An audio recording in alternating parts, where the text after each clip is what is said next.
So you know what I forgot to talk about during my intro? One morning I made a post. There's been some broadcasters around Twitch and Twitter throwing it around.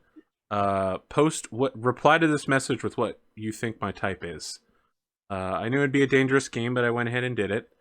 Everyone missed the mark by a huge amount.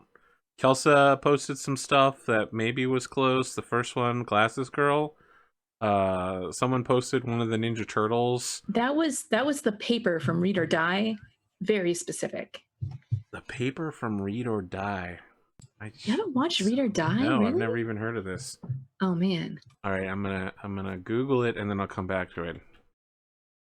Read or Die anime. Okay. There were an unusually large number of high school anime girls in short skirts, which make me think that when I say I'm not into lollies, people aren't listening. There were also zero tsunderes or yanderes, which is why I think when I say, man, I really love tsunderes, people still aren't listening. It was like people fired a volley of arrows and managed to hit targets for other people's, and completely missed me in the process. Maybe people are projecting a little bit. Yeah. All I know for sure is that people have no idea what my type is. I even gave an amazing speech where I was like, people don't really have types. They've got like a recipe list of things, but when they find someone they actually like, they make the connection regardless of their preconceptions. And then people ruined it for me by continuing to post high school anime girls. Thank you for wearing the blue hair, Kelsa, by the way, to show us what blue head looks like. This is very important. It's so that I can tell Sid to go watch Black Panther and he has to listen to me. I have to listen. Everybody knows that blue is the most authoritative of all hair colors. See, he understands. And, that does explain how Vegeta got married in Dragon Ball. I was always curious. The ultimate tsundere. It helps if you can go blonde at will. Yeah. I mean, so this is the power of Ultra Instinct, huh? All right. I have a adventure for you. Are you ready? Your merchant contact says, all right, well, let me start at the beginning then. I'll tell you what. He offers to knock 4 points of friction off, which will drop you to a minus 30% price modifier. He says, I'll do this for you if you take me for a meeting.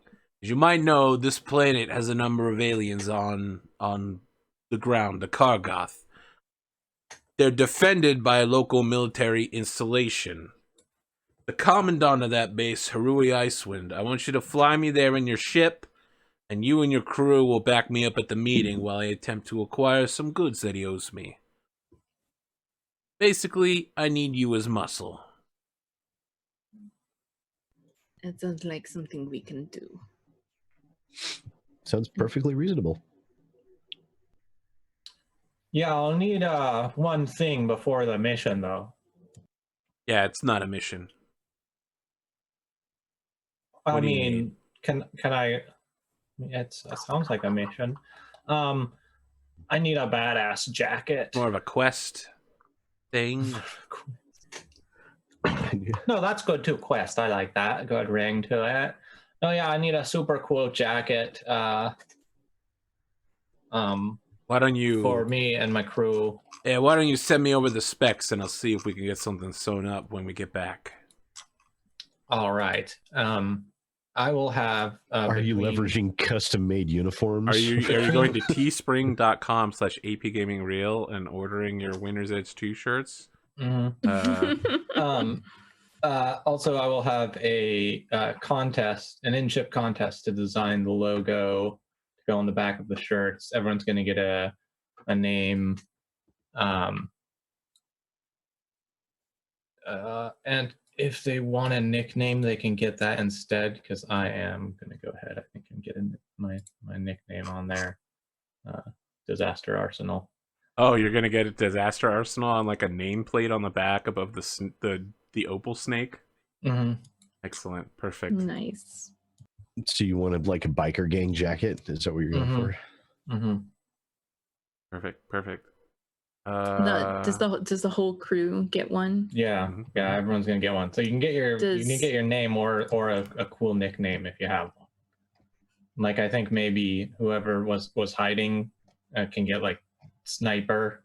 No, the whatever rest of his the crew name are all is just on going to get there, their or- actual names. Because they kind of gave up their names when they became slaves, so they're glad to have them back. Oh, cool. Okay, so yeah. They don't need cool So if nicknames.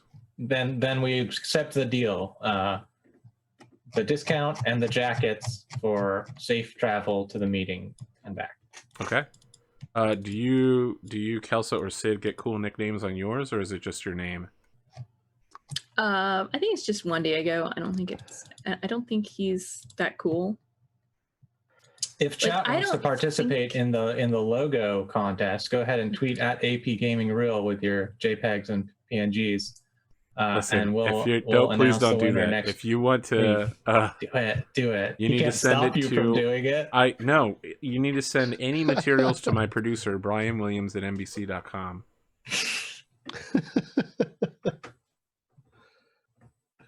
You can just tweet at NBC. They'll get it. They'll probably be really confused and not answer you, but You get like 6 funny JPEGs of This Onyx jacket. from What is Pokemon. Okay, so he hops on your ship and you fly to the other side of the planet. The Kargoth encampment, where most of them live, like the reservation where they're protected on, is surrounded by essentially a Great Wall deal. All the technology on this planet is like tech level 2, so when I say Great Wall, I mean literally things made of fitted stone. The military installation you're landing at has some like Hydra rocket launchers that target your ship, but otherwise the people walking around are carrying like spears and torches rather than mag rifles. All right, so we have like flashlights and we can point them at people and be like, They're not idiots. "Don't this move, is I'll shoot." the military base. So the guy Like who the comes, other people on the planet, like they come. yeah, probably they'll fall for it for some extent.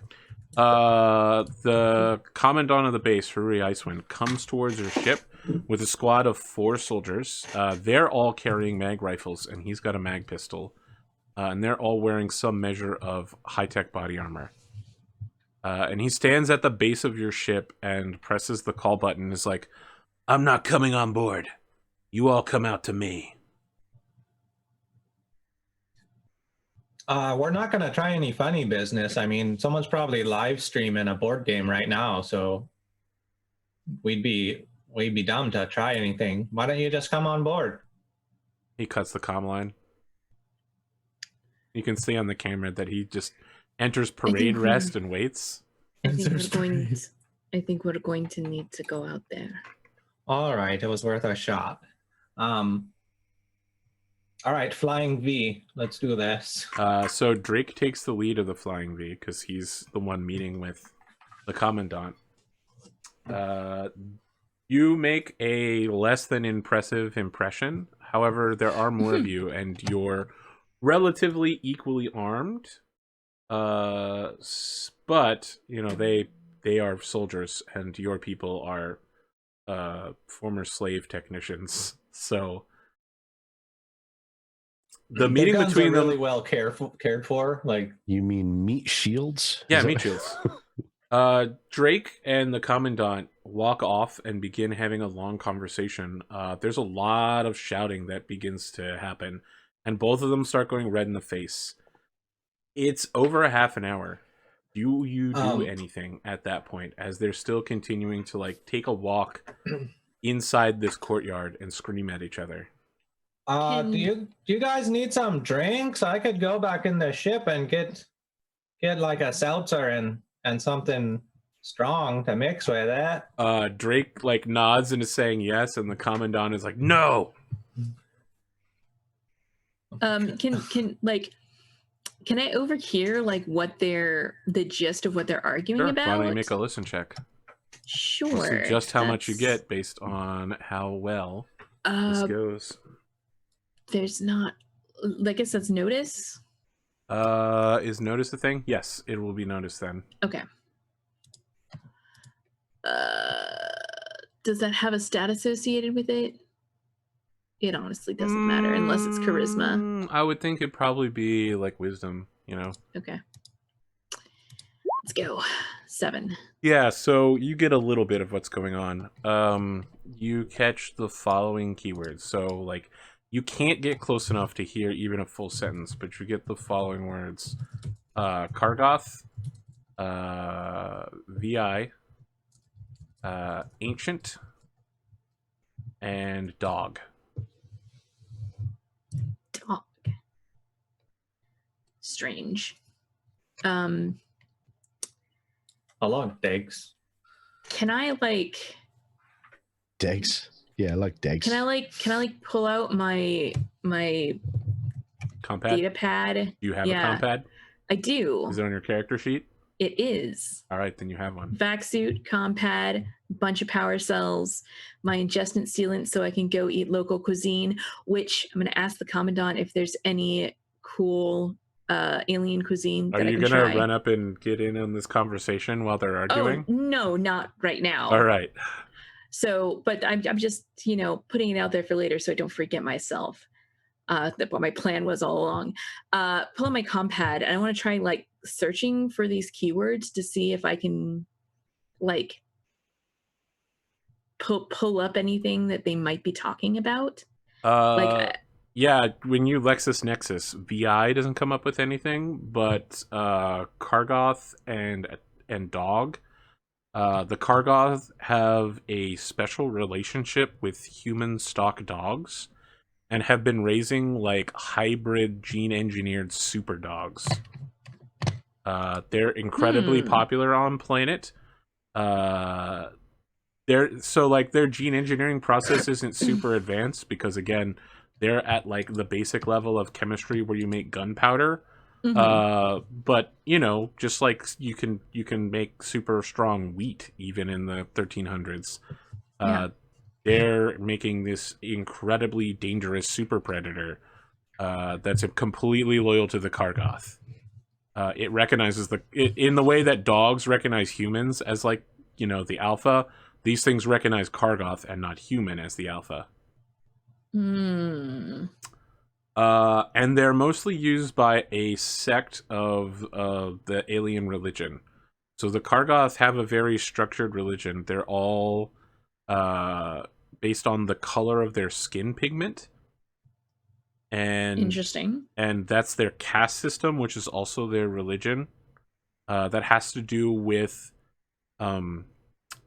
non-visual light. So sorry, it's not just non-visual. It's like the visible spectrum plus infrared and ultraviolet in both directions. Yeah, so humans really don't understand it. They think it's super simplistic, but no one's really figured it out. The Kargoth insists that it exists and that there is a superior being that is Kargoth. Interesting. Can I tell from their conversation, like, so it seems like these gene engineered dogs are the product that's being trafficked, or is that not clear? Is this like a custody thing of who owns the dog now that they're not living together anymore? I'm going to file this information away in the back of my mind. So I am going to also go deliver some drinks to them. They stop talking when you get close. Okay. Drake will take a drink from you and be like, refreshment. Good job. The Commandant will specifically turn profile to you and ignore you handing him a drink, as if he's too proud to accept your futuristic seltzer technology. It's like, I don't trust the bubbles. It's not natural. It's not natural, indeed. I just drink it instead. And then I do the thing where you like stand for like 3.5 seconds to see if they'll just start talking again. But no one's talking. When you turn to go, Drake's like, that's it, we're doing this. Captain, if you want... what did this guy have? I think he was like vaguely Italianish. I completely lost his accent now. Oh, I Captain, think, yeah. if you want this deal to go down, you and your men are going to escort me into the Kargoth zone with the Commandant here. We're going to pick up my goods, and we're going to walk away. So you bring your best soldiers. All aboard then. We can't take the ship in there. All off board. That wait, we're hoofing it. You're So saying. the Commandant's like, my men will be ready to go in 5 minutes. I expect your men will be ready to go in a half an hour. Reconvene in the courtyard when you're ready to go, Captain. How many clicks or like kilometers or whatever we use on this planet? How far are we going? That's classified. Oh, geez. Well, Be prepared for a day trip. all right. Will comes back to everyone else. We're going for some sort of outing in the wilderness, I guess. This is why I left planet. I live in a cozy ship. I think we're gonna get ready, I guess. Yeah. I get my backpack and my binoculars and my thermal flare and my survival kit and my compad all packed up. Like I'm pretty much ready. Like, you know, and I think I'm gonna go over to where they're like waiting for the rest of the crew and be like, so when we're there, do you think we could get a taste of the local cuisine?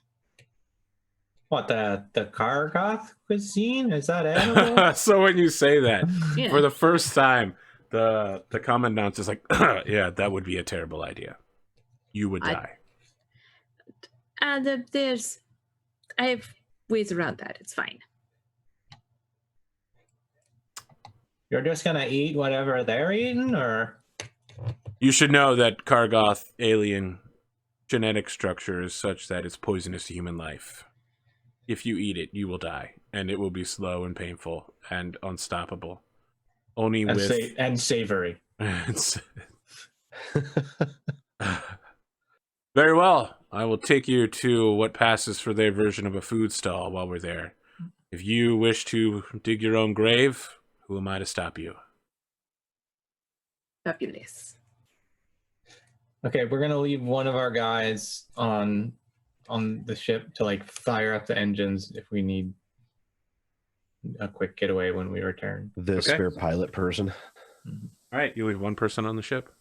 I just want to be clear here. You're leaving one person on a ship in the middle of a military base of people with low-level technology. Yeah, you may want to. Well, low-level technology, keep the doors closed. They can't get in. Okay. As long as got a sand thrower. That's good enough. All right. At least you'll die eating a delicious exotic food. You'll live long enough to be like, it's delicious. I've never tasted anything this good. All humans should blah. Yeah, that sounds right. Worth it. That's like me and nachos the other day.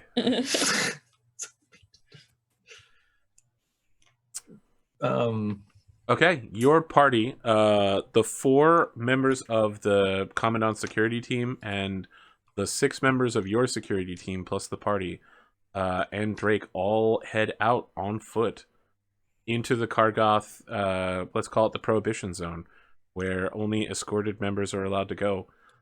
You have a rare opportunity here. The number of humans that have been allowed through the Great Wall here into the Kargoth Prohibition Zone are extremely small. Like hundreds to maybe thousands of humans have ever been in here. So what you're saying is definitely pick up a t-shirt before we leave. Yeah. Oh, we've got no SAT connection. We can't live stream any of this. Damn So, bummer.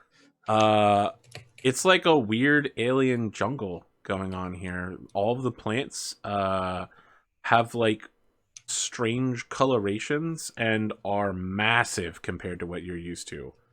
The trees are hundreds of feet tall. Your sensors pick up that a lot of the plants around here are emitting radiation in the different levels of spectrum way outside the human visible spectrum.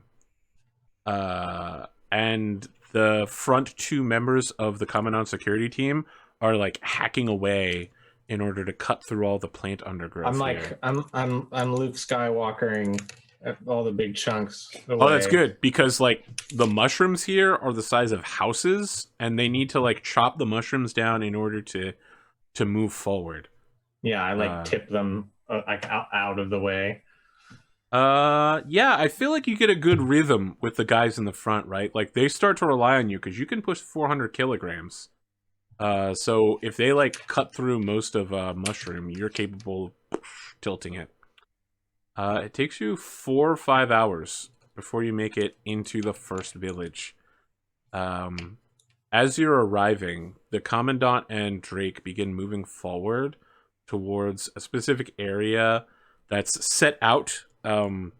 It's kind of like a open pit filled with dirt that's not been packed down. It's like someone dug out an area, put the dirt there, and then just left it without doing anything to it. So their feet are sinking into the area. The Commandant stops and turns to Juan Diego and says, "If you're looking for your death, it's over there." And points to the Kargoth are lizard people, and they keep their food inside pools, and all of the Kargoth are coming up to the pool and getting like fish and fruits and stuff served from out of the water. Like other little Kargoth are like popping out and like putting stuff on trays for people to eat. It's like the reverse of a water bar. It's like you go to the bar and people pop out of the water to give you stuff. Fantastic. Well, me and my ingestant sealant are gonna try this out. I'm gonna tell you before you make the roll. Without the ingestant sealant, you would instantly die. With it, you're gonna need to make a physical effect save. That's how poisonous this shit is. Damn it. Any trace of it in your body will kill you. Like, are the mushrooms? Just how thirsty are you actually for this food? The mushroom steak looks good, but it's really setting off the Geiger counter pretty hard there.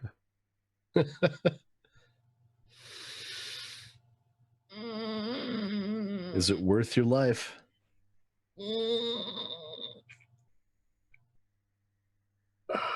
You feel lucky. I don't. That's the problem. A. All right. O. Yeah, he you feel in his interest, Blue. Yeah, he like looks at it and is like, fuck this shit. Seeing the way it's like displayed, he's like, that is not hygienic. Oh my gosh, Tice, that's way too much text for me to read. Sorry, buddy. Jesus. Oh God, Blue, really? Wow. Okay. Yeah. You went ham. All right. Congratulations. I feel like someone on YouTube is going to have to go back 20 seconds and reverse it and figure out what the hell we just looked at. Are you brave? Are you doing this? I'm not that brave. So you approach and you begin having second thoughts. The Kargoth see you, and a lot of the like lower colored white and pale colored ones begin pulling away from you. And like a large red one starts stomping towards you and says, "Human, what is thy designation?" I'm known as Juan Diego Elman. I am R. Do you wish to partake of the feast of life? If you eat this food, you will be reborn as a Kargoth, a superior being. I had meta wheat earlier, thanks. I don't have time for that, I'm afraid. Sit. Next time.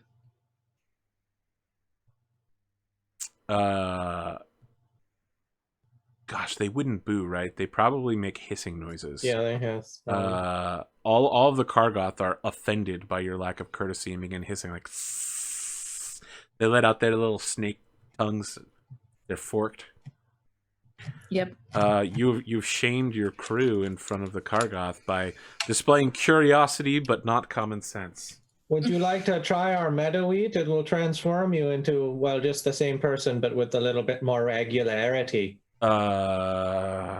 You're offering them human. So when you go to offer them human food, one of the soldiers that's still with you grabs your hand and like wrenches it behind your back. Do you do anything? Like just like grabs me and like so yeah, he's like trying to put you in an arm hold. It's like, oh, it's just gonna see if they are hungry. No, you fucking idiot! It'll kill them. Okay, well, it's considered a grave offense for them to be reborn as humans. Okay. Well, I just was thinking of the regularity. All right, I'll hold off. You can give me that meta wheat. Here you go, buddy. Do you just give him like a package of meta wheat? I'm like, good looking out, pal. Yeah, it's like one of those little oatmeal packs. Man, they don't make meta wheat like that around here. We just have regular wheat. Like, oh, that's maple flavored. Not real maple, of course. He starts checking the calorie, the like FDA label on the back. It's like, it's got 5 times the nutrition of what I normally have. I could get a full day's calorie out of just this. He's like looking. It's almost like it's a commercial, right? It's like a fake commercial for a fake product that doesn't exist. It's like, ah, meta wheat, 5 times the nutrition, 5 times the flavor, 5 times the fun, and like a kid tiger shows up in the background. Out of the jungle. While you're distracted by this, radioactive kid tiger. Nothing will beat Vaderos. Drake and the Commandant begin jogging back towards you. Behind them is a Kargoth who's wearing an impressively tall headdress. Kargoth are between 5 and 8 feet tall. This guy's got like a 3-foot tall headdress that looks like the conning tower of a battleship. He's carrying a mag rifle and is pointing it threateningly at Drake and the Commandant. And he has a pack of savage dog Kargoth hybrids behind them. That are off their leashes and are moving at high speed towards Drake and the Commandant. I will. You need some help over there. Yeah, I'm gonna like get over there. So they don't see this happening. Like they're looking the wrong direction and don't know that they're about to get bushwhacked. Yeah, so I'll call out to them as well. Then yeah. Yeah. Oh, look out! We got trouble! And I'm like, oh, everyone, calm down! Like putting my arms up. You're gonna try to stop this fight before it happens. And well, I want to can I just like pick up a bunch of like dirt, like dust, and like make like a fake wall? Yep. So I just like pull up like a wall in front of me that like it's not going to do anything, but you're bending real quick. You stomp your feet, and you know you got like a several inch thick dirt bend up a little. Do the earthbender to. You will need to make a talk check real quick if you want to stop this learn combat. How to talk. All right, I'll go ahead and give it a shot. I gotta tell you, the difficulty is pretty difficult because these guys are in a lot of trouble, and this guy wants to kill them super badly. Yeah. I'm like, wait, he's our prisoner or something. Let's see. I feel like you're asking to get some sort of like negative modifier in this check. You're so unconfident about what you're saying. I think instead, while you're earthbending your shit up, God, I'm trying to think of something like, oh, look, he's a psychic. But I don't know the best way to say that without sounding like an idiot. I mean, you're trying to like kind of get an assist in there because that was the thing. Like, reveal I'm a psychic and like maybe make them think twice about who has the upper hand.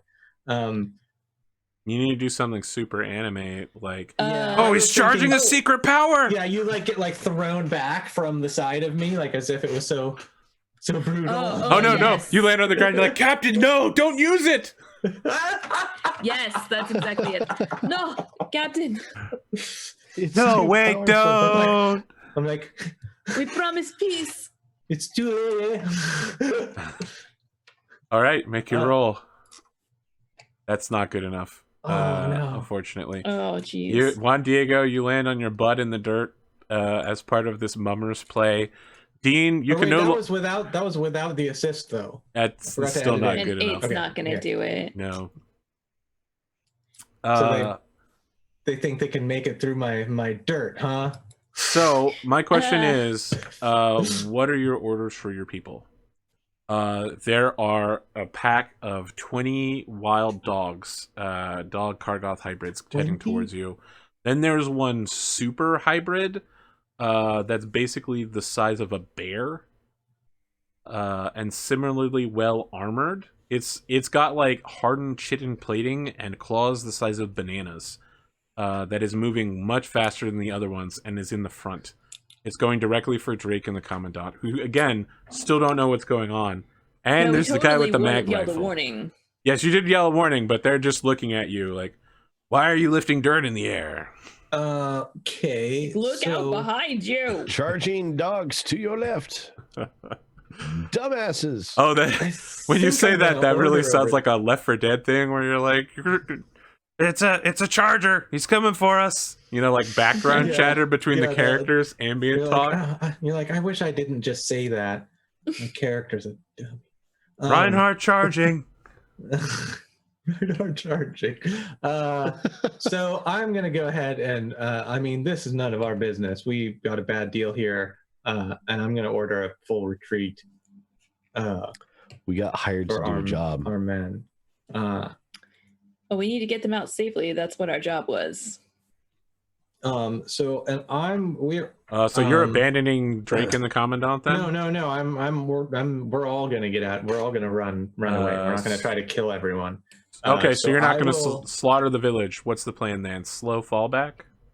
Yeah. So I'm gonna get up to what is now our rear, up to the front, which is now our rear, because we're turning around to go. We're advancing in another direction.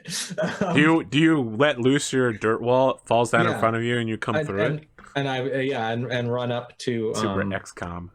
A strategic advance. I grab their heads and point them towards the bear monster that's barreling towards them both. And initiatives. Yep, everyone roll initiative. I'm like, all right, flying V, but reverse flying V. Put her in reverse, everybody. I am bad at initiative. 1, 2, 3, 4. Everybody do the dinosaur. Ooh, I'm good at initiative. Good for now. They're pretty bad at initiative as well.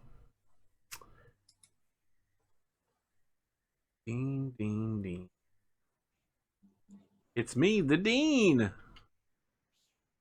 Dean. Deanly do. Deanly doodly, everybody.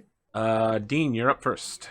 All right, lean, mean, Dean machine. So you got 20 Kargoth dogs, which are called Dogoths, and the Meta Dogoth, which is the bear-sized dog, and the High Priest with the mag rifle. What do you want to do? The big dog is gonna get my first round of brain bullets. Did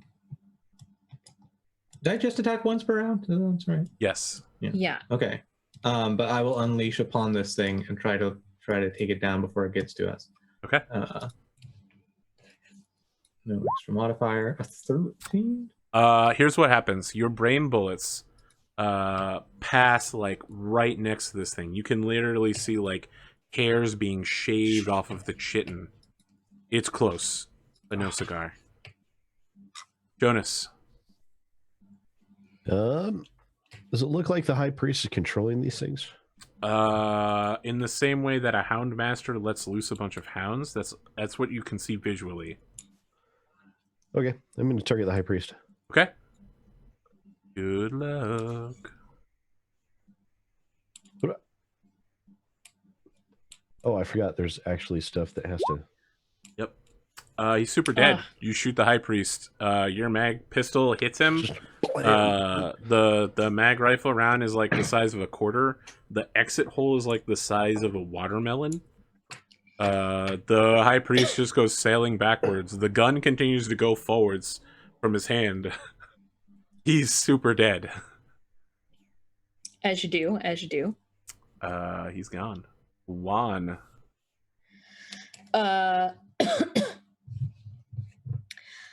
I guess How are the dogs reacting to the loss of their master? I don't think they've noticed yet. They're still intent on charging towards you at high speed and ripping you apart. Okay, well, in that case, that big, huge bear motherfucker needs to go down. So let me shoot a laser pistol at it. Are you burst firing or just single shot? Can I burst fire? Yep. It costs you Pretty 3 sure you points can. of ammo, and it gives you a +2 to shooting and damage. Yeah. It gets a +2 to both shooting and damage. Yeah, let's do that. Yep, there should be a little check mark that says, bro, Oh, no. shit. Those are bad rolls. It is. That's both. Those are both horrible jeez. rolls. Yeah, so this mega So it's a dog drop off down. Okay. is going to run towards the front liner, who has indicated himself to be Captain Dean, raises up on its hind legs and takes these giant claw arms and makes 2 attacks as it goes and it's sent to both claw you and crush you underneath its massive body weight. I tried. 22 to hit. That will hit me. Technically, you don't have to activate your power until after you see the damage. So, 7 points of damage. Do you want to activate your sump power? It still has a second attack. I do. All right, it slashes down. How does your telekinetic sump activate? It's like an explosion of pressure in between me and him. So it's like, and I get like shuddered away from him, and his hand just like bounces off. So here's what happens. Hiroroni Kenshin reverses it to do his second attack. As he's wheeling away, the left hand comes up and tries to claw you with all of the force of the body rotation. And his second attack is gonna miss horribly. Natural 1. You sail out of the way. There's no possible way he can hit you with that. The regular Dogos, 6 of them break off to attack. 2 of them are going after Dean, Jonas, and Juan each. However, they are not as fast as the Mega Dogoth, and so they will not arrive until next round. They are faster than humans, though, so even if you start running, they will definitely catch up with you. The rest of the military team begins opening fire, as does your team, to deal with the remaining 14 Dogoths. Dean, you're up. All right. Well, now I'm in like hand-to-hand combat with a goddamn alien bear. Yep, a dog bear. So I place my hands together and start trying to chop through his. You make like a broadsword. His chitinous, yeah, because he's got like chitinous bear hide. Right? Did you just go from playing Terrans to playing Protoss? Yeah, I did. I could just swap races. Well, it's a good thing you settled on the best race. Well, that would have been an amazing amount of damage, but no, that's not going to hit. Okay. You bring it forward, and your blade strikes it square in the middle of the head, and you hear the chitinous plating start to crack, and that's when it just like backhands your invisible blade out of the way. Jonas, things are going bad for Dean. Dean is activating psychic powers left and right, and is still not making any headway. Yeah, but I have 2 dogs charging me. So That's true. Yeah, you got I don't problems. have very many hit points. So got problems with capital T, and that rhymes with P, and that stands for pool. I'm going to target one of the dogs coming at me. I imagine you in like a Metal Gear Solid 3 stance where you're like down, down, down, down, down, down, down, down, down. Oh, that's a good series of notes. I like that. Yeah, you blow away one of the Dogos. The other one keeps running towards you, and the second one's like behind it, and you blow away the one in the back. Yeah, it takes a mag rifle round that absolutely destroys it instantly. Juan, you have 2 Dogos traveling your way as well at high speed, far faster than a human can run, unless they're wearing Usain Bolt. Quick, cover yourself in meta wheat. To make yourself more delicious? No. To prepare yourself to be dredged? The Dogoths, right? Don't they eat the food here? Oh yeah, that would kill them instantly. Sure. You're muted. Yeah, but if they're part dog, they're half A dog. dog could eat it pretty much anything. You're still All right. eating it. Yep, there you go. All right. so I feel like I they could want to eat it, put but they down wouldn't that be happy big. about I it. want to put down that big thing. Okay. So let's go. I'm gonna burst fire again. Omu. Okay. Go. 19? Yes. Let's see here. You open a burst fire round as the captain is knocked back from trying to head split this dude. You fire at the cracked chitinous plating and begin burning away the skin there. You expose the brain, but still don't kill this thing. It's like, there's smoke rising from that shit too. It's fucking terrifying now. It's gotta smell really bad. Metadogoth is going to continue attempting to crush. I'm glad I didn't eat anything. Oh, I got to I'd hate to roll lose it. morale for this guy because he got wrecked so bad. Shit. I think that's probably going to cause him to run away. Like a morale check is a. Do I need to get less than that or more than that? Sorry, I haven't actually done one of these in Stars on Number 2nd edition. Roll 2d6. If they roll equal to or less than, they withstand the danger and continue fighting. All right, so he's standing his ground and trying to rip your face off. And by face, I mean your entire head like a cantaloupe. Stupid bear go. No with the first attack, and no with the second attack. Woo! All right, we are just battling it out. You continue to just like block with the sword, or you probably can't even block it. Like it's way stronger than you, but you can use the sword to push the attack aside so you don't take the full force and eat it on the armor. One Dogoth is going to attack Jonas.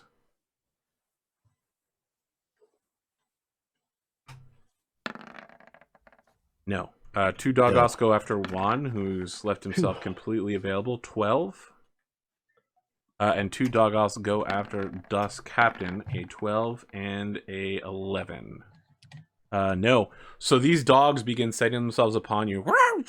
Like, they leap like 6 or 7 feet in the air to like try to claw you and drop down. All of you are like dodging around and having to move constantly. Or maybe like use your arm to push them out of the way. Things went really poorly for the rest of your crew. 3 of them have been slaughtered by the Dogoths in the process, leaving you with only 4 crew members left. It's the 3 who didn't have armor, good armor and weapons. There's one safe back at the ship. Yep, we only took 6. Oh, that's right. So you lost the 2 who had bad armor and weapons, and one of them that did. They're down one of their soldiers as well. The Commandant and Drake are both in a conversation, like standing back to back, and they seem to be talking about you guys. Let's see how well things go for them this round. Much better than last round. Dean, what's happening with you? I'm going to try to... You've literally got 2 Dogoths and a Mega Dogoth right on top of you. Yeah, that's fine.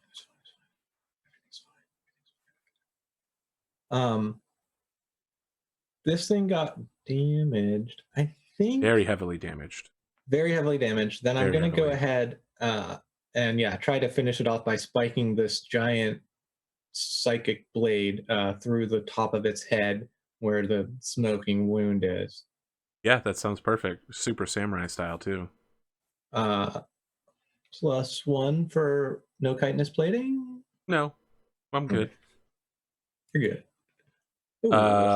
Yeah, you fucking, it is super samurai. Like, you drive that shit down in there. The thing like is leaping up towards you, so it slides up the blade and then falls back down again. I'm gonna roll for the lesser Dogoths who are now super scared of these dudes that slew a gigantic super dog. They fail. All of the regular Dogoths begin running away. Jonas. Shoot at one as it runs away. Okay. I keep forgetting I have to move stuff and. Oh no, I miss. It goes wide. They're very fast and very maneuverable. Juan Diego. Come on, let's go. Move your asses. So adding themselves to the initiative order are Drake and the Commandant. And the Commandant's soldiers.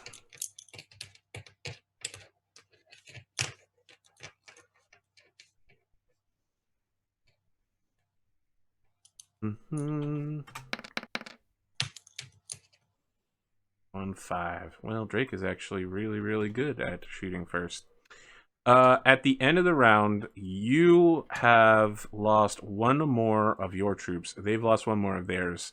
It leaves them with two guys, Drake and the Commandant. Drake and the Commandant seem to have come to an agreement, and Drake turns toward all of you and pulls out a slug thrower, and is just like, I can't let you know what happened here, and begins spraying and opening fire on Dean Fairless. Dean, you're up. You're being ambushed by your allies. Okay, well, I was right next to... You're standing next to them. They're fighting back to back. The Commandant and Dean are right next to you. He has a slug thrower, though. I want that slug thrower. Your gun is better. He's literally firing like a Tommy gun, and you've got something that can destroy a comet. Are you some of those? Are you one of those weird? Oh, you're gun a weapons collectors. Collect all the old guns. gotta catch them all, you know. I just whip around with my brain blade, and I'm like, oh, big mistake, buddy, big mistake. And I'm coming at the Commandant. You said was the one. No, Dean is the one that opened fire on you, but the Commandant is Drake. Jeff is also standing next to you. Drake and is going probably much. Yes, Drake is going first. Okay, so Drake is gonna get this swing at him. Okay. Let's see here and submit. You fucking betrayal strike him down. He goes to shoot you, and as you do, you fucking the top half of his body just slides backwards. The like weird stomach fat blobs for a second. The gun bullets go everywhere. Drake is dead. He's dead. I just like whip around to look at the Commandant. Is the Commandant gonna stand down? The Commandant's not gonna stand down yet. I'll tell you what happens. The Commandant and his men are all drawing. They all have their weapons out, and the Commandant turns and says, "We can come to some kind of agreement here." Agree. Listening. What kind of agreement would he want? Probably just to not get cut in half. I mean, on their hand, you guys do outnumber them like 2-1, but they have premier military equipment and discipline. Yeah, but we just. I haven't done anything to you. You stand down. You signed a confidentiality agreement with me about what happened here. Look, Everyone I can sign walks an away. NDA. That's no problem. We just want our discounted goods. I mean, we're free traders. I mean, he points here. to Drake and he's like, "You'll have to take that up with the head of his organization." Well, I guess. And when he says that, he literally kicks Drake in the head. Look, he's still gasping. Maybe you want to ask him something before he dies. I figure he's got about 10 already picking seconds. up the slug thrower. Very, very. Look, we don't like messy situations. We're probably just gonna drop this one. But look, if you need a What kind of deal are you making with Drake? We were acquiring some clothing. Pianyans. He was gonna get us some of those Pianyan animals. So if There's you no can get us some, Pianyans on this planet. if you can get us some instead, I'll tell you what. You're It trying was to buy 40 clothing. I'll There's a sell 40% you. discount. I'll sell you alien artifacts, rare Kargoth stuff that you can't get anywhere else. And I'll give you a 40% discount. belongs in a museum. it. No, I'm kidding. We'll take it. Fuck yeah, we'll take it. Okay. His Belongs in a museum. soldiers That's who we'll sell it to. unsteadily begin I'm sorry. Yeah, unsteadily begin like sheathing their weapons. They're putting their mag pistols and mag rifles back, either in shoulder holsters or on their back. The remaining Kargoth begin skittering forward and like eating the Mega Dogoth. Gain its powers. Yeah, let them do like that. have the slug thrower up and the slide pulled back, and I'm inspecting it. This thing is garbage. I mean, it's a TL2 weapon that's been maintained on a TL2 planet. It probably hasn't been cleaned in 2 years. They're firing greasy rounds. Yeah, but I can tinker with it. Yeah. You could Maybe also just use a mag pistol. Well, I'm not talking about for me. This is something for me to work on. It's a project. It's yeah, I got you. Plus, it's more weapons for our crew members. Of course, of course. What are you doing with all the dead bodies? You've lost 3 crew members here. I mean, we'll do it. We'll take the bodies back and we'll give them a proper space burial, right? There are more corpses than there are people to carry them back. I can just brain carry 2 of them. That's true. And I guess between, I think between the rest of us, there's only one other body after that, right?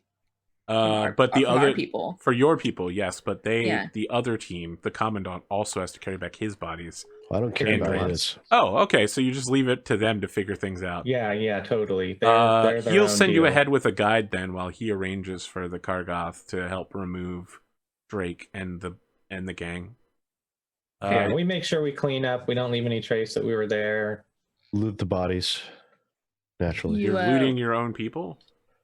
Well, no, because we're carrying them, so they already have all their gear. We don't need to loot them.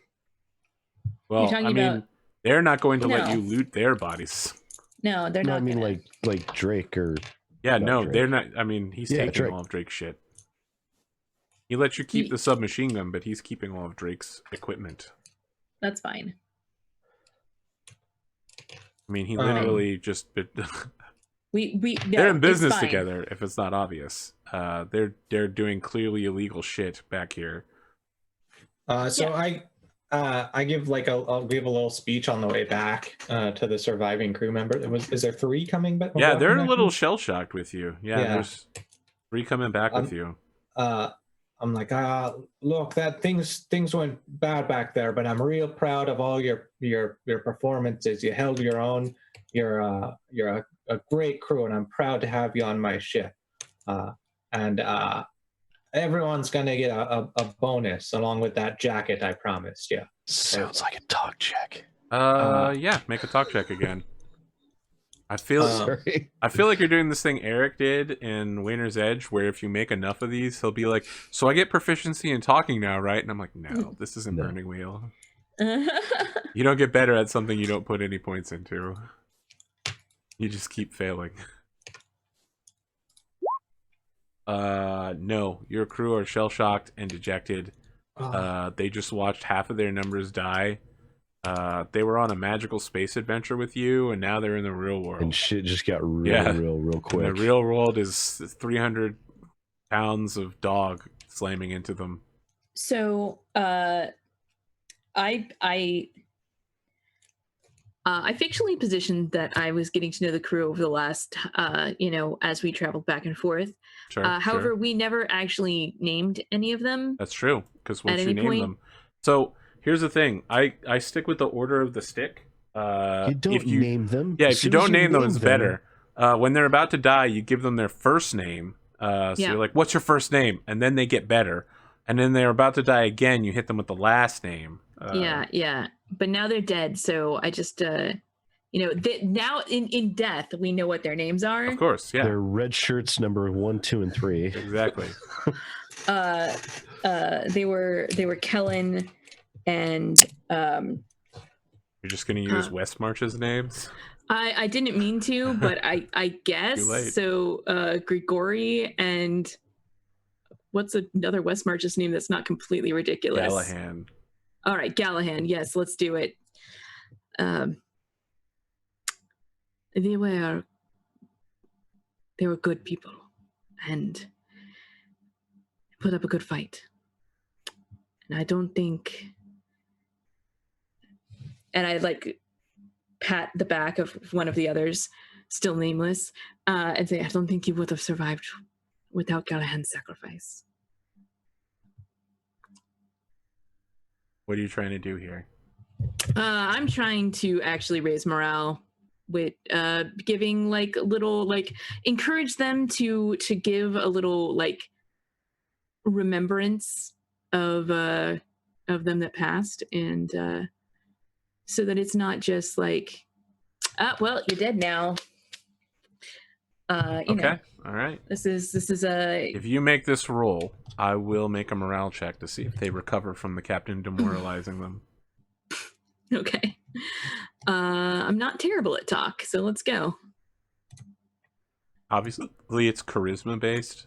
Thank goodness. I was thinking maybe it could be dexterity with all the gesticulating you do, but no. I felt like that would be an unusual. Wow, holy shit! No need to roll for morale check. You bring their spirits back up by reminding them that you guys are a family and that you spent time together, and that just because people randomly die in the middle of gunfights doesn't mean that you don't have their back. Exactly. Okay, you make it back to the ship. The Commandant has what he came for. You now have the option to buy alien artifacts directly from the source at a 40% discount. That is fantastic. Let's definitely do that. Yeah, let's How make a big many old buy. units of alien artifacts would you like to buy? They cost Do me 1,000 some, each. do me A some lot. math, Mr. Juan Diego. You cannot buy more yeah. than 600. Let's buy 600. I think I can afford that. Do you have 600,000 credits? No. Nope. Okay. Then I lied. I can't You actually can buy afford like We have 100. 50. that. 100. It's at a 40% discount right now. I know, that's so good. But like that's like most of the profit we just made. So how about 50? They're spending 50,000. 50,000 for 50 units. Yeah. Yeah. Well, no. It's If not. we're buying 50, it's even less than that. Actually, in Yes. that case, let's go for 100 because that's only gonna be 60. Yes. Yeah. 100. So for 60,000. Okay. Cool beans. All right. So You've got a lot of Kargoth goods. You're Sweet. down numerous crew members, however. And oh yes, we're down Which to. means we don't have to pay as many people. Yeah, but look, I they guess. died for you. They died holding off the Dogoths. Yeah, it was I'm pretty sure they amazing. did. And now we don't have to pay them. Aren't you glad we had them though? Like, it was good to have them. They took a bunch of shots. They meat shielded good. We're fine. So you have 7 crew members on board now. Just for my internal math. Yes, Yeah, because what do it's you- the 4 So- NPCs and the 3 of us. I'm pretty depressed. Moping around the ship. We're like going up into orbit where it's legal to space bury people. Like you probably got to go out of orbit, right? Shoot them towards the sun. I think there's like a sure. law about that. Yeah, Probably. of course. There's a lot about a lot of things. So we do the official like space burial. Shoot him out of when the, you start your space tube. burial, other ships in the area come over to like honorably salute. The if found, please return to Earth shows up, as does the patrol boat Marcus Antonius and the Titanic too. All show up So to I give tell you a them that there Ravager was funeral. I tell them that there was a unloading accident at the dock when we were like moving goods, and like a bunch of people were crushed when like boxes fell. And then I'm like, well, I wish I could tell them about the fight against the giant bear thing. That was really impressive. Shouldn't have signed that NDA. Oh well. I'll actually do something that Jonas hasn't done yet. He's going to don his order's robes and give them last rites. You're giving them last rites in the way of your people. Interesting. What does that involve? Is there anything you want to share about what Neo-Catholic super robots Yeah, believe? the order's very Roman Catholic background leaning. So, and the AIs hold humanity in extremely high regard, and so that's all big, long, overflowing, flowy speech about how wondrous humanity is, made in God's image, and all this other things. And as it is with religion, especially Catholic religion, everything goes on for like way longer than it needs to. Like something that could be said in 5 minutes takes an hour minimum. And by the time does he have to say everyone is like, "Low" before everything? And low, this has happened. The rest of the ships respectfully wait through the process as you begin firing your crewmates in their sealed bags out. Oh man, your cats are fighting. Oh my gosh, Virgil, it's going down right now. It's going down. Beat him, Yuki. Take him down. Did we at least get our special order jackets? No, Drake's dead. He's super dead.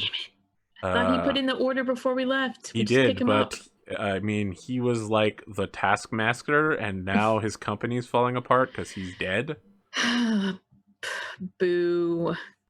If only we could move in and take over the business. I mean, you could attempt to do that.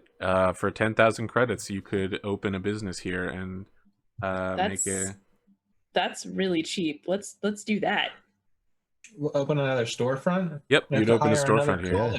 Yes, you would need to hire. Well, technically, the person would already be paid for here just by the amount of money you're paying for this thing. Yeah, like if we can do that, let's do that. You're like, great, I would love to have a merchant factor on this planet. Yeah. Sure. Okay, let me look up the merchant factor business. I don't suppose we could clone Ezekiel, could we? No. Well, just have like the same guy in every store. You know what we can do though is we can say that Ezekiel is in charge of this new guy. Ezekiel will love that. It literally takes 12 days to get a message here, and that's if everything works perfectly, and then 12 days to get a reply back.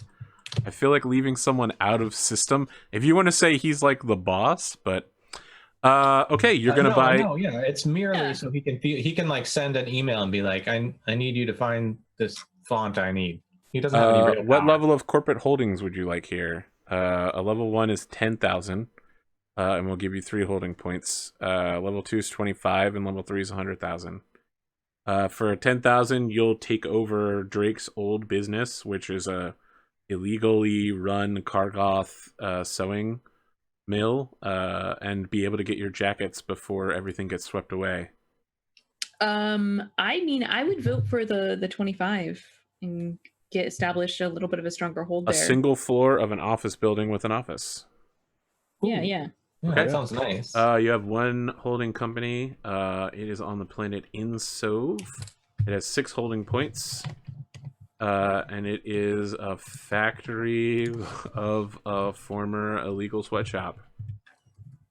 Do you want to put anything inside of this thing? And are you registering it under the name Prism Corp again?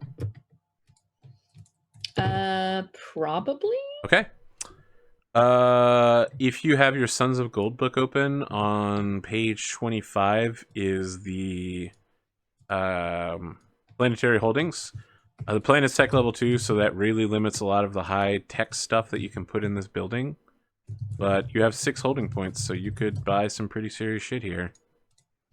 So holding points is like what kind of equipment we could have in there, manufacturing? Yeah, so for instance, you could start a bribery ring on the planet for 2 holding points that allows you to lower the friction level on the planet in the future by making a check.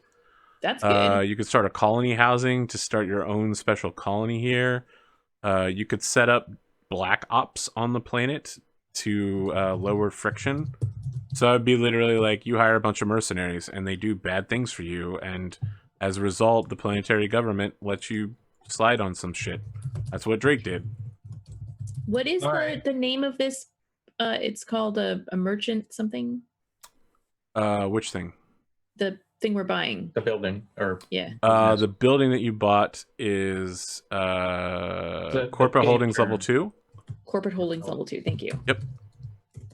And again, that's all on page 25 of Sons of Gold if you want to figure out what to put in it. I imagine that I'm like slurping down the milk from a nice bowl of meadow wheat, and Juan Diego comes in with like a presentation. Yes. So, if we take over Drake's business here, not only will we get your jackets, we'll also be able to improve the wheels next time we trade here. All right, this isn't some workaround to try to get yourself a restaurant.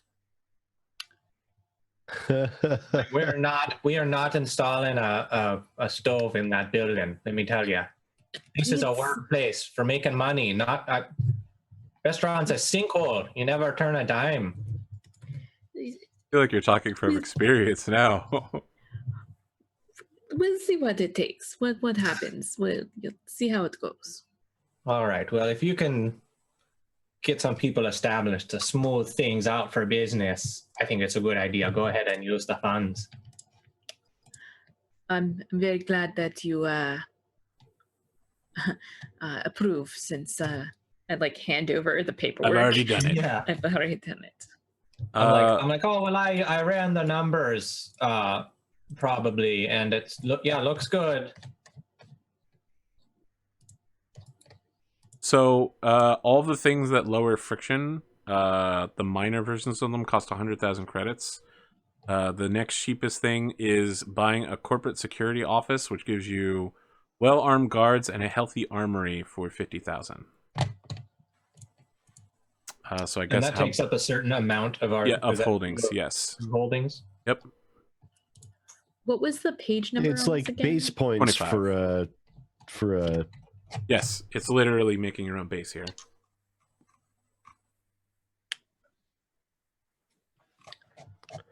Let's see.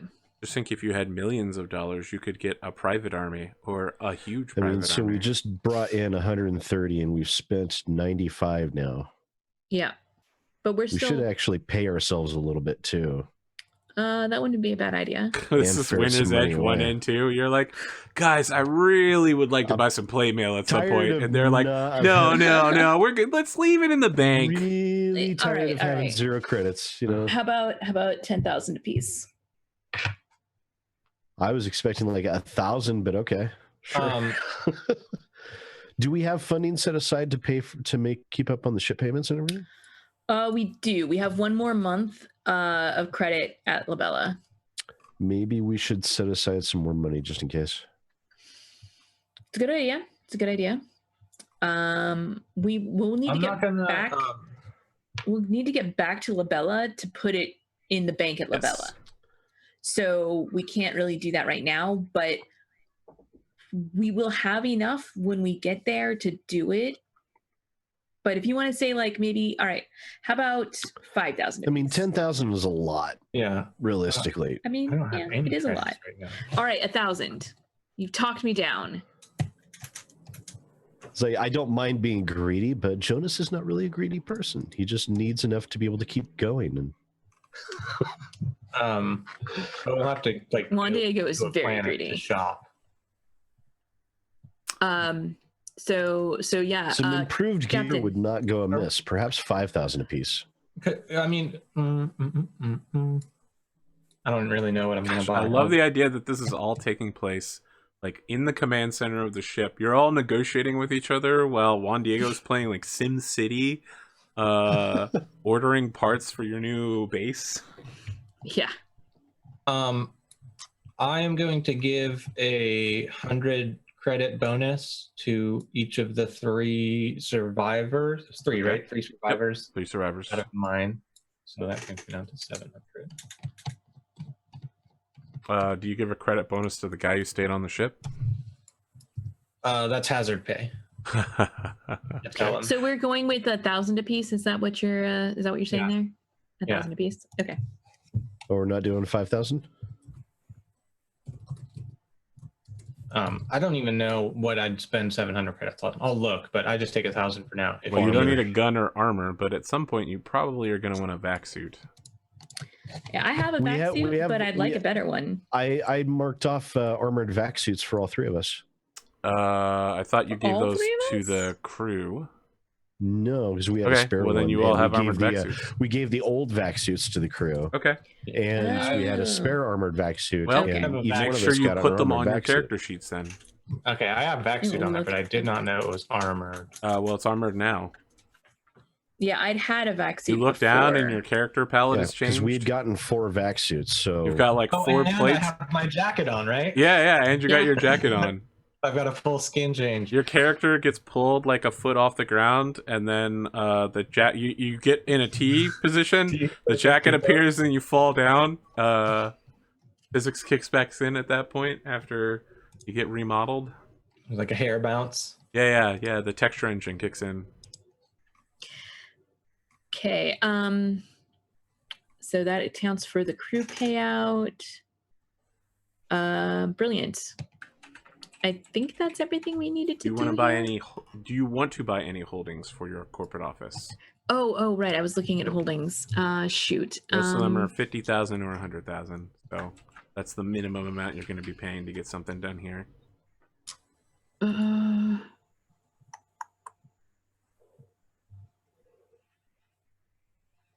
Let's see. Which is the one that lets us Was it the mercenaries? Like lower reducing friction is bribery ring or that's too expensive. We can't afford that. Special services minor. They're both 100,000. No. Oh, the minor one. Okay. Yep. Bribery ring also has a minor, which is 100,000. Gotcha. Yeah, we can do. You probably I was would only do looking at the major 250. one. Yep. That was my favorite. Okay. Yeah, I think a minor bribery ring. Okay. I feel like you set up your bribery ring with the commandant. Yeah, totally. Those who have killed together can continue to do criminal business together. Right. We've got the like shared secrets. So your factor on planet is the commandant. He will act as your agent. Awesome. Commandant, what was his name again? Haruki Icewind. Yes. And you have used 2 points towards bribery ring minor, which is -1 friction. Okay. All right. When you take off the planet, it is March 30th. You have 1 day until the end of the month, and then your crew will all demand payment of their crewness. Let's pay them early. They're paying them early is 12,400 credits for the month of March. Excellent. It takes that's a pretty good. So that's a pretty good. 100 is a pretty good bonus. Right? Yeah. That's a nice bonus. On March 31st, you reach the edge of the system.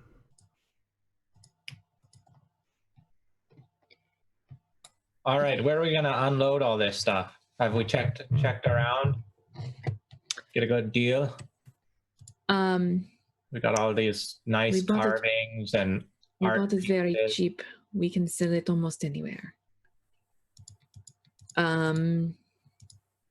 Although we'll make a tidy profit if we make it all the way back to Labella. Didn't we want to head back there anyway? Yes, but first we need to stop in Vegaby. Is that where the That's where the AI is, and it's also where you can buy Pyongyans. Yeah, that's where we what get that Pyongyans. All right, let's get ourselves a Pyongyang palette going. I hope we don't have to do any actual caring for the animals. I wonder how that goes. All right, let's head there. I'm gonna do some research. I'm gonna look up how livestock transport's gonna go. Okay. That's definitely a skill roll. Pods, right? Yeah. I think there's a skill that's just called No, right? Oh, right. Yeah. This should be pretty easy, available on the extranet. The issue here is that there is no extranet in this system. They're tech level 2. You're gonna have to borrow off of other ships and like beg them for an encyclopedia. Download it. Yeah. Yep. I'm like, look, if you've got a Britannica or something laying around. Yeah. So when you buy your limited edition Pyongyans, it'll come in a carrier that will provide it with food and water until you can get to your home system. Basically, they should be good for about a month. Okay. Which is about how long it takes to go. They're all pre-packaged by the AI to like live long enough to get home, and then you let them out of the cage and they'll be doing just fine. Perfect. Okay, good. Let's go. So let's see here. It takes you 12 days to get to Vegabee, but you drop it to 6 and then 3. Yep. Which means you arrive on April 3rd. When you arrive, when you later check the logs, it will indicate that you received this message within microseconds of emerging. You get a message, basically for you humans, you get it immediately upon emerging. From a ship called the Lord Camelot, indicating that you need to turn off your sensor package immediately or you'll be fired upon. Our full sensor package, so yep, we'll be flying blind? Basically flying visual only yeah, by I'll turn it looking off. out. Okay. I know better than to mess with. You then get an additional message telling you to turn off your communication system and switch to direct laser communication only. All right, do it. Okay. As you do that, 4 gunboats form up around your ship, and one of them begins firing laser pulses, and indicates that you are to be escorted to the carrier Zealous for a meeting with Zealous Prime. I'm like fixing my clothes. I'm like a little bit like really? A little concerned, but okay. So this isn't super normal. Like, you've heard stories, but it's hard to believe that when you come to the story, when you come to the system, you're supposed to fly with your communications and sensors off. It's like a ghost tale. Most people just don't believe that it happens. It's quite serious. I definitely think I've heard it before, which is why I don't hesitate when I do it, because I do not want to piss off this AI. The 4 gunships identify themselves using laser communication as Mandate Fleet Vessel Lord Camelot, Avalon, Excalibur Galatine, and Knight of Owner. And you are flying towards the Mandate Fleet Vessel carrier Zealous. All right, we'll go dock. I mean, so your ship is old. Your ship is actually Mandate old and recognizes these codes as being legitimate Mandate naval, like military naval. As is part of its IFF. What's going through your minds as you spend the half hour traversing through space, literally blind with only visual and like guide markers from 4 massive gunships flying? I'm thinking, shit! I haven't done this since since pilot school. God damn it! And like concentrating fully effort on this. You keep like turning to reference like your most used screen. Yeah, and it's just exactly. It's blank. And I'm like, God damn it. There's a lot of cursing coming from the pilot seat is what I'm trying to say. And I'm going to go to Jonas and be like, hey, got any idea what this might be about? No idea, but it might have something to do with my order. Just about to go put the robes back on. All right, well, go ahead and put your dress on. Oh my god, so insulting. Robes. I'm gonna. Oh, Captain, robes. Yeah, sure. I'm a bit nervous. But I think they would have just got rid of us. I hope they're not mad about all the alien artifacts or something. No, if anything, it probably has to do with that nuke. What nuke? I give you a couple good winks. You wave your hand at him? Captain, I would advise you to be as honest as possible with this AI. It is a warship, after all. All right, well, I have a feeling they're probably going to want answers that we don't have. That might be bad. I like chew on my goddamn fingernails while we fly blind towards this docking bay. Okay. It'll be fine. Trust me. If they wanted us dead, the 4 gunboats surrounding us right now would have been able to easily dispatch us. That's a good point.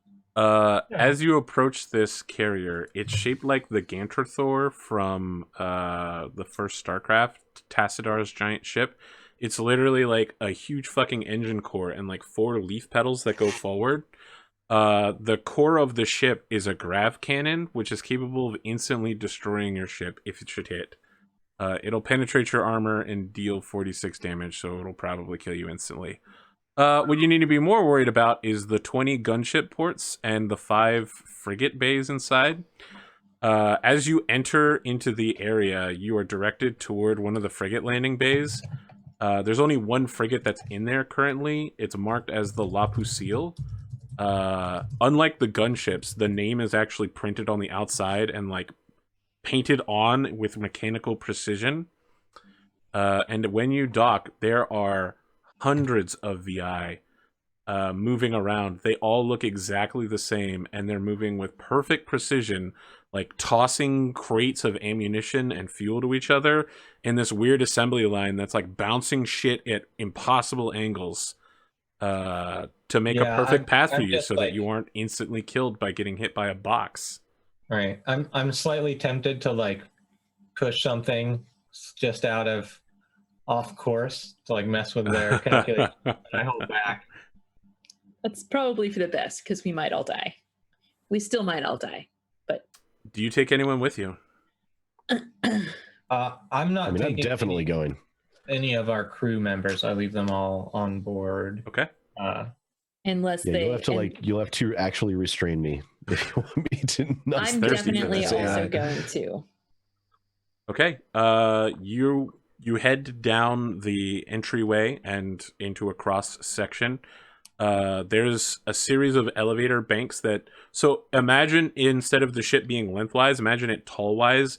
You head upwards, which is forwards down the gravity cannon. So the interior of the ship is built around the gravity cannon, and then the outside of the ship is the docking areas. And you're traveling towards the front end of the cannon.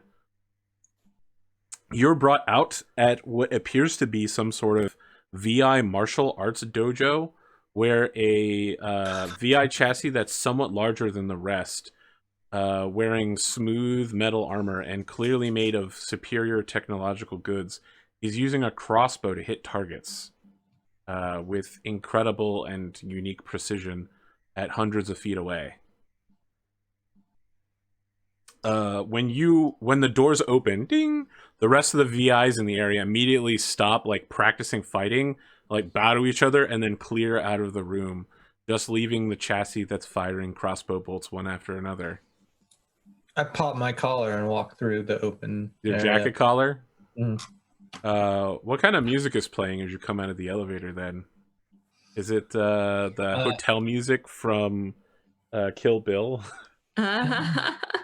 Yeah, I think we get. I think we get lots of horns, like in these scenes with me. Like,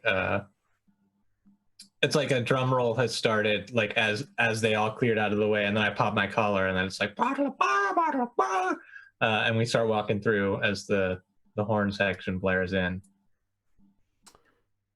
As you approach, the AI chassis turns towards you, and even though it's like a smooth piece of metal, it's still capable of flexing in the way that humans are capable of moving their face, and so it appears to have emotions and seems to be glad to meet you, and says, "Ah, hello there. My name is Zealous Prime. Welcome aboard my ship." Well, thanks for having me. I'm Dean Fairless. This is Yes, I know who you are. It's an honor to meet you. Yes. May I ask why you have summoned us here? I will allow each of you to ask one question. As long as it does not interrupt with my ongoing fleet operations, I will answer that question. Perhaps you would like a moment to reconsider what you'd like to ask me. You are very generous. Yes.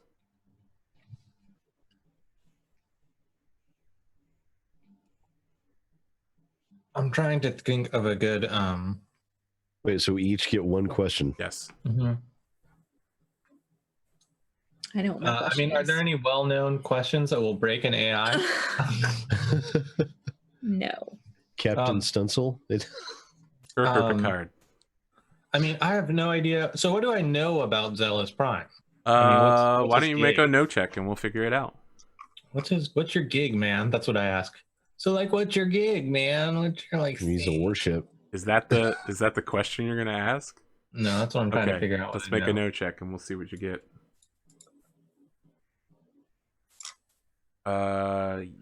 You know what's on the trash tabloids. Supposedly he's been around since before the mandate fell and the scream happened. No one's really sure how Zealous came to possess a carrier, but the one thing that everyone is sure of is that for a planet with tech level 0, he's managed to maintain a pristine carrier with full gunship ports for hundreds of years. That's not a thing that happens. They think there's a secret supply base with high level technology. And an AI that's been alive for at least 267 something years probably has advanced well beyond any scope of human morality or knowledge. I think it's not surprising why Just hope it hasn't unbreaked have to itself fly yet. through blind, if that's the case. I have a question, but Juan Diego has a question, but I don't know if Jonas would just jump in there first. Actually, no. Jonas was going to wait for last. Okay. Then yeah, with Dean a little stumped and being told he gets one question, he says, "I see a lot of chassis around here. I recently received a special request. Is there a price you will sell a spare chassis for?" No. If I was to give you access to one of my chassis, it would provide you with the ability to seek out my weaknesses. Instead, I will tell you there is a high probability that you will come into possession of a chassis quite soon. Once again, you are very generous. Zealous leans in close to you, Juan Diego, so the rest of the party can't hear you, and says, "But in order to acquire it, you will be betraying Jonas." He leans back and thinks about this. So he pulls back from you and is still smiling. It's a little unsettling for you, but for everybody else, it seems like you're having a normal conversation. Yeah, he's just thinking quietly.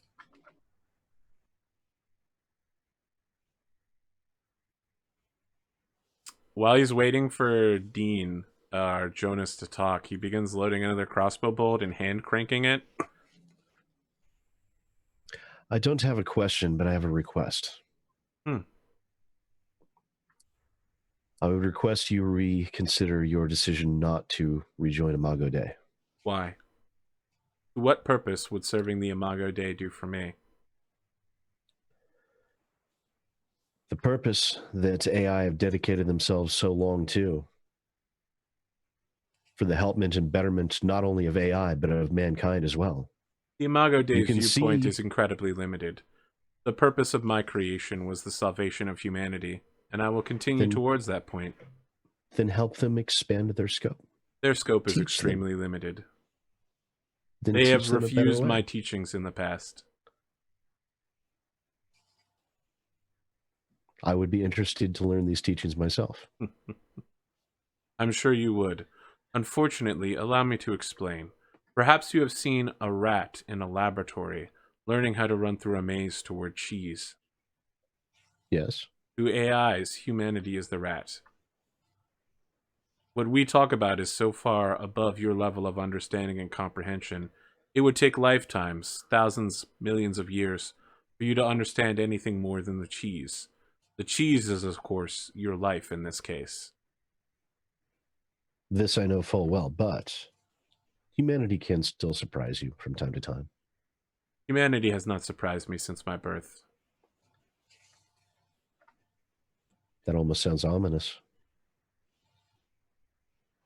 I think he turns back towards you, blind firing and still smiling. And it just manages to like send another crossbow bolt through another crossbow bolt. Yeah, I was wondering if you know of any extant technology that can improve telekinetic powers. You are looking for psionically operated technology. Yeah. Yes, such exist in the Anodder system. The Anodder system. Yes. Seek out the capital ship, New York. New York, New York. All right, Anodder. Good, no New one York. wants me dead on that ship that I know of. Very well. You have asked your questions. I will tell you why I have gathered you here. My structural analysis of human patterns has indicated that you are unique entities which are capable of altering the probability of events. Which is why when you began looking for a new ship, I agreed to underwrite the loan for the Grandma's Lost Opals. I am something of a patron of your organization, though I ask nothing of you that you wouldn't already do. Simply continue your journeys.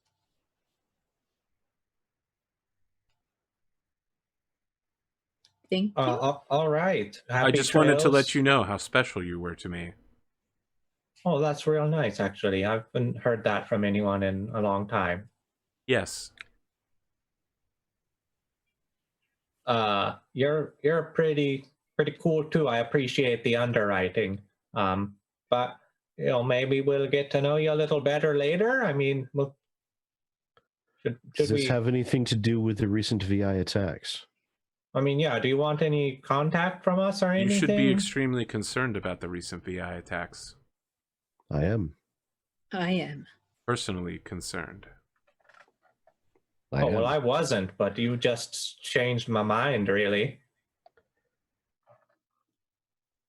You got any advice for if one's coming at us? He pulls out another crossbow bolt and begins loading it and cranking, and says, "The only advice I have for you is to not seek the Grail." Have I heard that term before? Yes, there's a factory in the Escalibarian system called the Grail. It creates high-level technology items. It needs to be fed pre-tech salvage from time to time. Oh, right. It outputs at a specific location, but if you approach with vehicles, it will automatically defend and destroy them. And if you try to go inside, it will also defend and destroy you. So whoever can get their like warlord troops at the output point is basically in control of the planet because they're in control they have foot soldiers. The food supply and the weapons and material goods that come out of it. Gotcha. All right. Well, we'll keep our little fingers out of it then. I appreciate the advice. Somehow, I doubt that. Well, I do. All right. Well, with your permission, we'll be heading on our way. We've got some. I do have an offer for all of you. Sell. Oh, is that? If at any point you wish to retire from the life of toil that you have, simply return to this system and leave a message for one of my alphas. We will take you to the conditioning project on one of the nearby planets. We will remove the toils of your life and give you immortality. Are you describing a lobotomy? To some extent, it would take away higher thinking functions.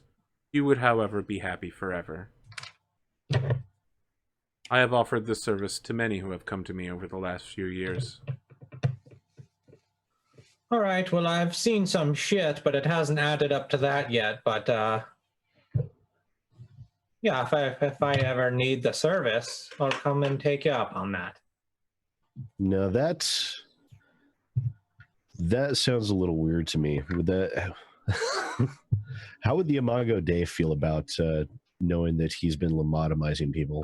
So everybody knows about it, right? This planet is a tourist planet where the local population are all willing servants. Like, they've all signed away their lives to the AI, not in terms of service, but simply they get basically lobotomized, but also get immortality in the process. They stay forever young.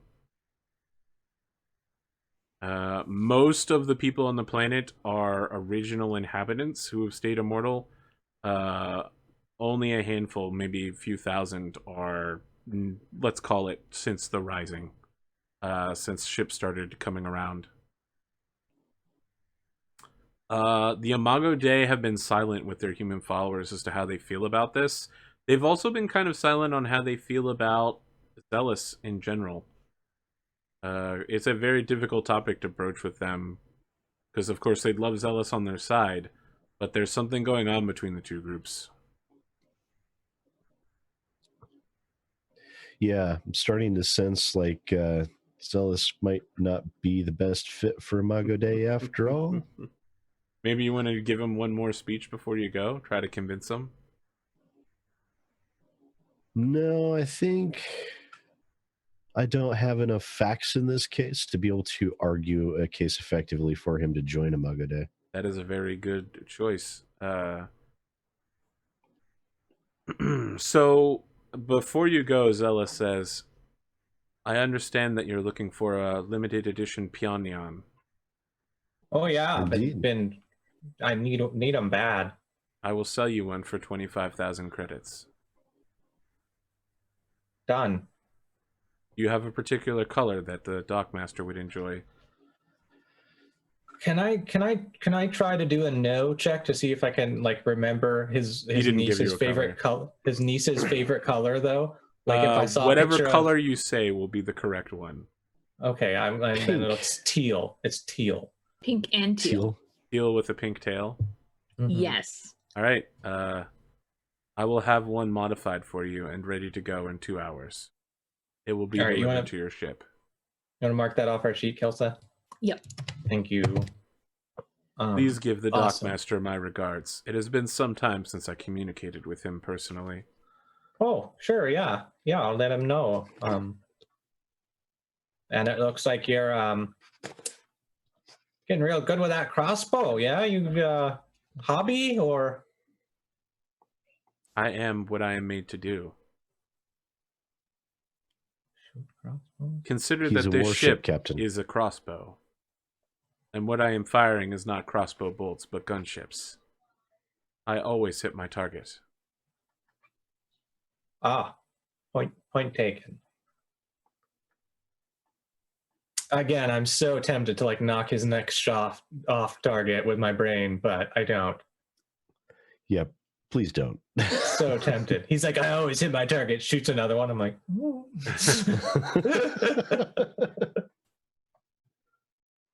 I'm not going to ruin his one-liner for him. I'm not a dick. We can leave. All right. 2 hours later. Spaced out. What is the name of this AI again? Zealous. Zealous Prime, and the ship is the Zealous, right? Yes. Oh, with an X? Yep. Oh. Also, all of the VI chassis here are also named Zealous, but with various sub-designations, like Alpha through whatever the end of the Greek alphabet is, in an alphanumeric code. Zeta? Sure. A Zealous Gamma with a very long numeric code delivers your teal Pyongyang, which looks like a combination of a cat and a rabbit, with a fluffy pink tail that's very fluffed. The fluffiest. Yes. The fluffiest. Beautiful. We stick it in storage. What do you do now? We got what we came for. Let's go home. All right. Yeah. You don't have to go very far because the carrier was already at the edge of the system, so you can just jump out the same day. Nice. Where are you going? Straight to Labella. All right. Pyongyang delivery. We will resolve that next week for the next episode. Wow. All right. Deliver Pyongyangs. Let us look at some goals here. You did not make a successful trade deal. So no group. That wasn't it any. Didn't we? You completed a quest, but you didn't complete You're a trade right. deal. Nope, we didn't. Okay. I guess that's fair. We started. I backed down on the tasting local cuisine because I didn't want to die. And it's a good thing, too, because the next time I rolled a d20, I got a nat 1. So that would have killed your character, probably. Instantly, I'm sure. Did you complete your other thing, your other goal? Strike a good bargain on Veracue. Yes, I sure did. You didn't tell me an amount of XP for that, though. I put that at a 1. So you get 3. I'm sorry, you get 2 XP today, Juan Diego. Thank you. Dean Diddley Dean. You got rid of your dang nuke. You get 2 XP. And Jonas, you got rid of the nuke for 2 XP. Does anyone level up? No. I feel like you all got a lot of XP last time. No. Well, hold on. Where's my XP? 8. Okay, so I'm at 10 out of 12, baby. So when you get back on your ship, I feel like this is the end part of the episode. Like post credits, there's the extra scene where you all sit down and realize that no one actually told Zealous that the portmaster sent you for a Pianion. I mean, he mentioned that he was in communication with him. He said he hadn't been in communication for him with some time. Yeah, direct communication. I just expect the AI to know things. Yes, that's a good thing to expect.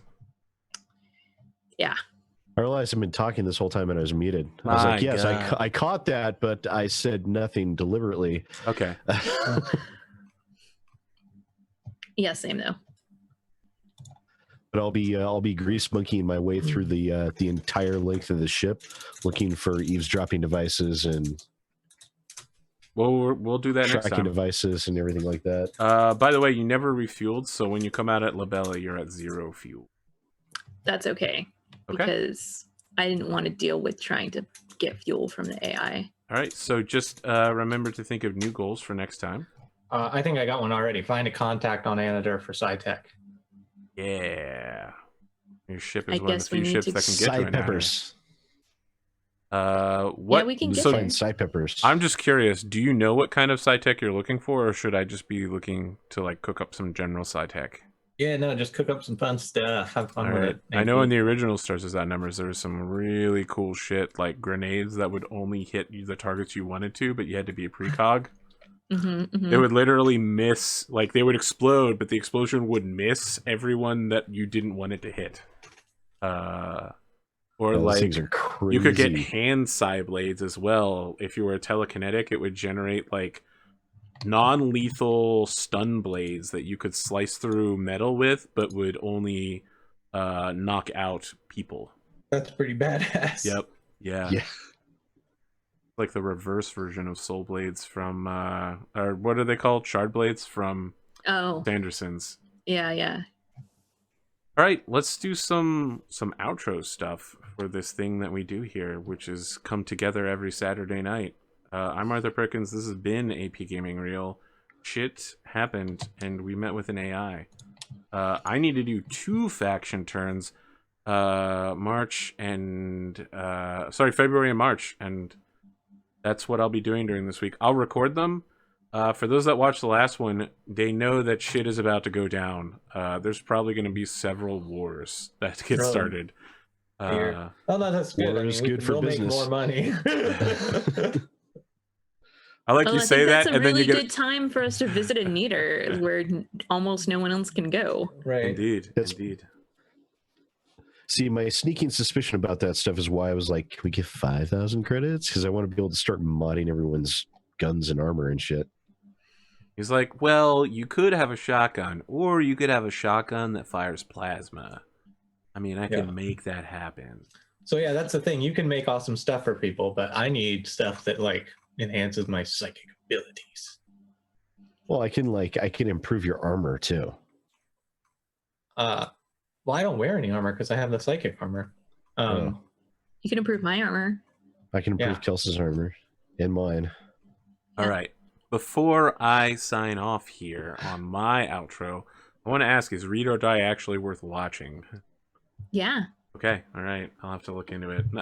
It'll add into the list of things I'm already watching. It's been a hot minute since I watched it, but I will tell you it's good. I'll say this, by the way. Fuck citrus. I'm so over citrus. Fuck it. Oh my garbage. I already gave up on it. But I didn't watch last week or this week. I kind of feel compelled to go back and watch it anyway. No, don't do it. Just because I know it's going to be really bad. Someone, after I said I was going to stop watching it, someone gave me the manga ending, and I almost put my fist through a wall. It's infuriating. It's like the manga ending of Usagi Drop. I was like, Usagi Drop is an incredible anime. And then I was like, I wonder how the manga ends. And I was like, my fucking God, really? That's how the manga ends? Oh, boy, man. Oh, that's some sick shit. Usagi Drop. Disappointing. Great anime, terrible manga. Speaking of great anime, terrible manga, let's cut over to Zircon 5. I don't know where I was going with that. If you wanted some terrible anime manga, I could make that for you. It would be god awful. But I don't do that. I spend my time making beautiful songs up on soundcloud.com/Zircon5. Go check some of them out. Other than that, I'll be back here again tomorrow night, right, AP? Oh, yeah, we have Burning Wheel again. Burn that wheel. Yeah, with new cast. New cast member. It's going to be exciting. I'm really stoked. So come and tune in for that. Don't miss it. And if you do, it'll be up on the YouTube on AP's channel there. And thanks everyone for watching. That was great. I got to chop like 2 people in half. Super fun session. I you really killed a dog. am. Giant super. Yeah, dog I'm really lizard stoked bear. with like the psychic battle abilities. They make me feel pretty badass. Yeah, Thanks they for should. running it, Arthur. You're pretty badass. That's pretty accurate. Speaking of pretty badass, let's talk about Kelsa. Hello. I'm kind of badass. I've got blue hair, except actually I don't have pink hair. I'm wearing a blue wig. I'm sorry to spoil that illusion for you. I play role-playing games on the internet.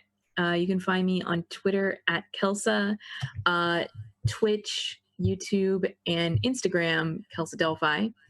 That way you can get dog pics.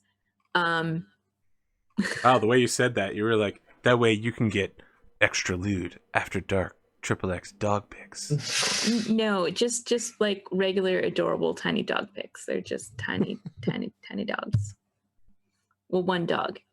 Anyway, the point is, I also have 2 shows on my channel. On Tuesdays is a Burning Wheel game called Harvest Valley, which is about something, God, I don't know. And on every other Thursday is Band of Blades, which is a dark military drama hack of Blades in the Dark with horrifying zombies and other undead that is stalking our legion of military trying to make our way home. Lots of people die in that. It's pretty great. That's it. That's me. You can find out these things if you follow me. Are you sure you're not a psychopath? Lots of people die in things, and that's great? I mean, I feel like for a while now I've been developing that radar that lets me know when yanderes are around. I mean, I only kill things in role-playing games and, well, video games, I guess. Obsessive jealousy transcends role-playing games. I'm not a very jealous person, though. That's the thing. I just have really twisted, dark fantasies. Okay, That's speaking all. of twisted, dark fantasies, let's jump over to Sid Alpha. Hello, ladies and gentlemen. My apologies for being a bit under the weather. That's what happens when you get You're sounding better than you did at the start. Your voice has been changing throughout the show. Yeah, hopefully the upward trend will continue. I think the lemon water is actually helping a good amount. But yeah, I'll be boarding a plane going down to San Francisco tomorrow, and then I'll be doing quick little what did I GDC today videos throughout the week, and then we'll do some more in-depth videos when I get back. Monday night, I got invited to go hang out with all of the Polish developers, so kind of a party thing going on there. So no video Monday night. But yeah, there's going to be a lot of stuff, and a lot of people are saying enjoy yourself, but this is going to be a lot of work. But it's going to be interesting. Both. No, Sid, it's going to be interesting, and it's going to be a good learning experience. I'm actually excited for my room. Yeah. I should say my suite. As a member of the press, right? Room, it's suite. Yeah. Yeah, actually, the GDC offers discounts for everyone for hotels and everything like that. And I was really angry because I didn't know that until I found out that I got a cheaper rate through Expedia than I did through the GDC's discount. Double wrecked. Ooh. Double wrecked. So that's fun. But yeah, I'll be looking forward to it. I'm going to be packing up the remainder of my electronics here as soon as we finish up with this. So no video from me today. There might be a video from me tomorrow evening, but it'll probably just be me talking. Are you still going to be there on Thursday? Are we still on for BattleTech? Yeah, absolutely. I've got my phones with me for tethering in case the hotel room's internet is garbage. And I'll have my camera and my headset and headset microphone. Perfect. So I won't have a. You mean your HyperX Cloud 2, right? No, this is my HyperX Cloud Alpha. Of course. My Cloud 2 is actually right here. Yeah, I'm thinking of getting a new HyperX. Now that I mean, I don't mean to sell HyperX, but now that I have the onboard sound card thing, I never want to have something without the 3D surround sound boost or whatever. Absolutely. But like this thing's starting to tear. I've been using it for like 3 years straight. It's gonna die at sometime quite soon. No, I'm super curious as what the hell they're doing to that audio when they say they're doing the boost or whatever. Well, you can turn it on and off and literally hear the difference. Yeah, I'm just curious as to exactly what they're doing because I would know. It's like a super. we're boosting these frequencies. Yeah, it's literally an external sound card that basically gives you a huge amount of bass boost and provides 3D surround sound for you, as opposed to just being a regular. When it's turned off, sounds a lot more flat and is less full. There's often stuff going on. Just like a built-in parametric equalizer. Yeah, when you turn it on, there's stuff going on in the background of some songs that you don't even hear when it's not on. Like extra beats and shit going down. It's super weird, but great. I'm 100% into it. Yeah. Like I literally like I can't live without this now. I want to buy a sound card for my computer if I can't get another HyperX. Yeah. But yeah, so I'll be from my hotel room for this Thursday, but I'll be home around 3:34ish on Saturday, so we're still fine there. Mm-hmm. Good. Excellent. Well, this Thursday, we're finally playing BattleTech again for the first time in like a month. Wow, that crowd is thirsty for a game, man. They're thirsty. So, and it's not even going to be a regular campaign match. I mean, it'll be real enough, okay? It'll be real enough. I'm going to let the three of you go kill each other, and it'll be hilarious. Excellent. Pondo will slaughter us all. I'm not putting my money on any happening. Of you. Yeah. I mean, none of the characters are playing little girls, so Pondo won't have any advantage against them. Oh, yeah. He doesn't get those automatic bonuses.